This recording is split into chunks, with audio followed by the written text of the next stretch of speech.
500 साल पहले मैं इस घर से गया ही नहीं हूँ। इस टाइम पर तो मैं क्या, दुनिया का कोई भी बंदा वहाँ पर नहीं जाएगा। कोई भूत प्रेत नहीं होते हैं। भाई मैं तुझे 2 गुना नहीं 4 गुना ज्यादा पैसा दूंगा। मेरे दोस्त की जान का सवाल है, मुझे जाना बहुत जरूरी है। वो घोड़ा आगे जाने की जगह पीछे आना स्टार्ट कर दिया। टांगे का पहिया था वो पूरा खराब हो गया। उसका जो चेहरा था बहुत डरावना हो गया था और हंसी भी उसकी बहुत भयंकर हो गई थी, जैसे उन्हीं के कान के पास कोई आवाज उनको फॉलो कर रही है हंसते हुए। ऐसे करते करते टांगे वाला भी अब समझ गया कि यहाँ पर कुछ तो गड़बड़ है। जल्दी कर जल्दी कर जल्दी कर।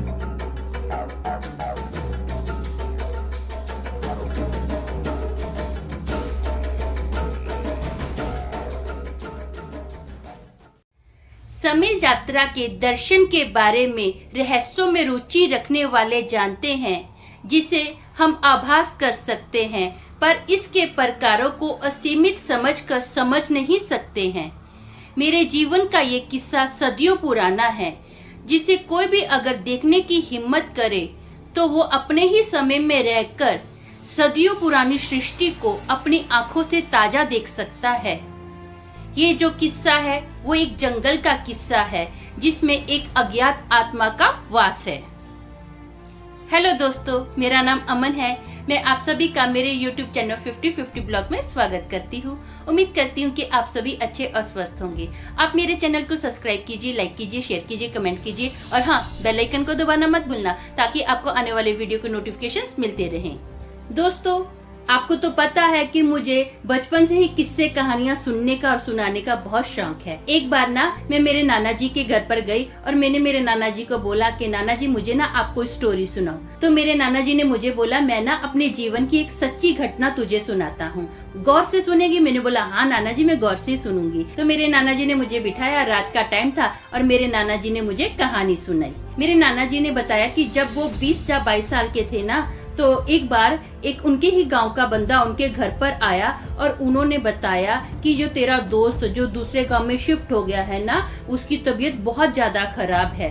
ऐसा कर, वो पता नहीं बचेगा कि नहीं बचेगा, तू जाकर उसको मिला। तो मेरे नाना जी ने जब ये खबर सुनी ना, तो नाना जी को बहुत टेंशन हो गई। मेरे जो नाना जी का दोस्त था ना, वो दोस्त कम भाई ज्यादा था। बचपन से ही दोनों साथ में मिलकर पढ़े थे, साथ में काम पर जाते थे। फिर क्या हुआ, जो मेरे नाना जी का दोस्त था ना, उन्होंने क्या किया, अपनी पूरी प्रॉपर्टी बेच के 3-4 गांव छोड़कर दूसरी जगह घर ले लिया। वो जो घर लिया था उनको काफी सस्ते में पड़ा, जमीन भी काफी सस्ते में पड़ी। अच्छा उनका कारोबार चल रहा था, खेती बाड़ी का काम चल रहा था, घर भी अच्छा उनको मिल गया था। तो वो लोग हमेशा के लिए वहीं पर शिफ्ट हो गए। मेरे नाना जी उनके घर पर नहीं गए थे कभी, लेकिन उन्होंने ये सुना था कि वो अच्छे से रह रहे हैं, सब कुछ अभी उनकी लाइफ में अच्छा चल रहा है। लेकिन अचानक ये खबर सुन के ना मेरे नाना जी को बहुत घबराहट हो गई। उन्होंने बोला, यार मेरे दोस्त को, मेरे भाई को क्या हो गया, मुझे जाना चाहिए। तो मेरे नाना जी ने क्या किया, सीधा शाम की ट्रेन पकड़ी और सीधा उसके गांव में जाकर उतरे, उसके स्टेशन पर। अब जैसे ही नाना जी स्टेशन से उतरे ना, तो कम से कम 8 साढ़े 8 बजे का टाइम हुआ होगा। नाना जी ने स्टेशन पे उतर कर देखा कि वहां पर ना 2 टांगे वाले हैं। तो नाना जी ने एक टांगे वाले को पूछा, उन्होंने अपने दोस्त का एड्रेस बताया कि भाई मुझे यहाँ पर जाना है, चलोगे? तो एक टांगे वाला बोला कि इस टाइम पर तो मैं क्या, दुनिया का कोई भी बंदा वहां पर नहीं जाएगा। तो नाना जी बोले, क्यों, ऐसा क्यों? बोले, आपको नहीं पता क्या, वो जो रास्ता है वो रास्ता जंगल से होकर जाता है उसके घर के लिए। उस जंगल में मैंने सुना है कि वहां पर एक भूत है जो श्रापित है, जो किसी को नहीं जिंदा छोड़ता है। बहुत बाबा डरावनी डरावनी बातें सुनी है, मैं उस जंगल में नहीं जाऊंगा। तो नाना जी हंसकर उसको बोले, आज के टाइम पर तू ऐसी बातों में विश्वास रखता है, कोई भूत प्रेत नहीं होते हैं। तो बाजू में जो दूसरा टांगे वाला था ना, उसने बोला कि होते हैं, जहाँ पर भगवान होता है ना, वहाँ पर शैतान भी होते हैं। तो मेरे नाना जी ने ना टांगे वाले को बोला, भाई मैं तुझे 2 गुना नहीं 4 गुना ज्यादा पैसा दूंगा। मेरे दोस्त की जान का सवाल है, मुझे जाना बहुत जरूरी है। अब टांगे वाले ने जैसे ही सुना ना कि उसको 4 गुना ज्यादा पैसा मिल रहा है, तो टांगे वाला एग्री हो गया। इस किस्से में मैं उस टांगे वाले का नाम रखूंगी रामू। तो रामू जाने के लिए तैयार हो गया मेरे नाना जी के साथ। तो जो बाजू का टांगे वाला था ना, उसकी उम्र होगी थोड़ी ज्यादा होगी, तो वो चाचा बोलने लगे मेरे नाना जी को और टांगे वाले को, रामू को बोलने लगे, बोले मत जाओ इस टाइम पर, जान का सवाल है। बोले ये तो अनजान है। रामू तुझे नहीं पता क्या, तुझे तेरी जान प्यारी नहीं है क्या? तो रामू ने बोला हाँ जान प्यारी है। बोला लेकिन बच्चों की भी जान प्यारी है। बोला अभी रात का टाइम है, पता नहीं कोई सवारी हमको मिलेगी कि नहीं मिलेगी। एटलीस्ट जो मुझे पैसा मिल रहा है, इस पैसे से मेरे बच्चे 2 दिन पेट भरकर खाना तो खा लेंगे। तो ये सुनकर अभी चाचा भी चुप हो गए और रामू ने क्या किया, मेरे नाना जी को अपना टांगे पर बिठाया, पीछे टांगे पर बिठाया और आगे खुद टांगा चलाने के लिए बैठ गया। और आगे की सीट में ही उसका एक डॉगी था, उसने डॉगी को भी बिठाया हुआ था। तो वो अभी टांगा लेकर निकला। स्टेशन से थोड़ी ही दूर गए वो लोग, जैसे ही जंगल में ना घोड़े ने कदम रखा तो घोड़ा जो था ना, वो घोड़ा आगे जाने की जगह पीछे आना स्टार्ट कर दिया। तो टांगे वाला समझ गया कि यहाँ पर जरूर कोई लफड़ा है। तो टांगे वाले ने ना मेरे नाना जी को बोला कि आप ना संभल के बैठना, मैं अभी बहुत फास्ट भगाऊंगा। तो नाना जी बोले क्यों, क्या हुआ? बोले कुछ तो गड़बड़ है। बोले बस आप ना बस टाइट पकड़ कर बैठना टांगा। तो मेरे नाना जी बोले क्या हुआ, मजाक में बोल रहे हैं, कोई भूत देख लिया क्या, कैसा दिख रहा है? तो वो टांगे वाला बोला सरदार जी मजाक मत करो, रब दा नाम लो और यहाँ से हम लोग फटाफट भागते हैं। टांगे वाले ने इतना बोला और फटाफट ना टांगा भगाना स्टार्ट कर दिया। तो घोड़े को बोला चल बेटा, पेट का सवाल है तेरा और मेरा, हमको अब सवारी लेकर ही जानी पड़ेगी। तो उसने घोड़ा भगाना स्टार्ट कर दिया। अब फटाफट घोड़ा भाग रहा है। अभी रात का टाइम है, जंगल का रास्ता है, अभी इतने वहां पर पत्थर आ रहे हैं, उबड़ खाबड़ रास्ता है, कभी टांगा इधर उछल रहा है, कभी उधर उछल रहा है। फाइनली क्या हुआ, टांगा भागते भागते ना एक खड्डे में गिर गया। वो इतने बुरे से खड्डे में जाकर गिरा ना कि जो टांगे का पहिया था वो पूरा खराब हो गया।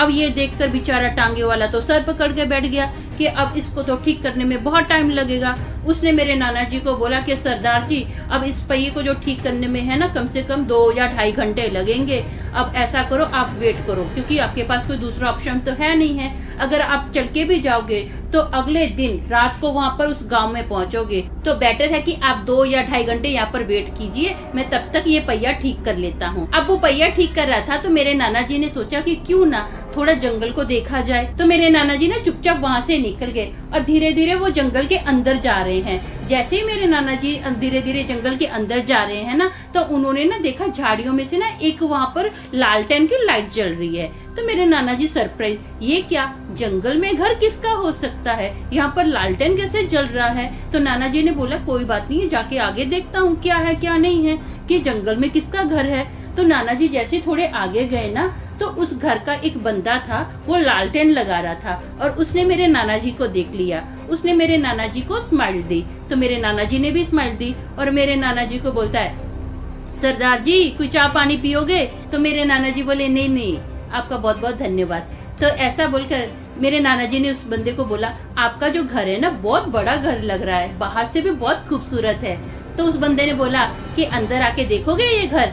तो मेरे नाना जी बोले हाँ क्यों नहीं, डेफिनेटली। अब मेरे नाना जी ना वो घर देख रहे हैं। वो घर अंदर से इतना खूबसूरत है, बहुत प्यारा घर है, बहुत अच्छा घर बना हुआ है, एकदम साफ सुथरा, हर एक चीज उस घर में अपनी अपनी जगह पर एकदम परफेक्ट पड़ी है। अब देखते देखते मेरे नाना जी ने रियलाइज किया ये जो बंदा है इसने बहुत पुराने कपड़े पहने हुए हैं, बहुत सदियों साल पुराने जो लोगों के कपड़े होते थे ना, धोती, सर पर पगड़ी बांधना, सब वैसा उसका पुराना स्टाइल था। सब कुछ उस घर में ना आउट फैशन था, सब कुछ, बंदे के कपड़े ले लो, चीजें ले लो। तो मेरे नाना जी ने उस बंदे को पूछा कि यहाँ पर आपके घर में कोई भी नई चीज नहीं है, सब चीजें बहुत सालों सदियों साल पुरानी चीजें लग रही हैं। तो उस बंदे ने बोले हाँ 500 साल हो गए, मैं तो इस घर से कभी बाहर गया ही नहीं हूँ, बाहर जाता तो कुछ नया आता।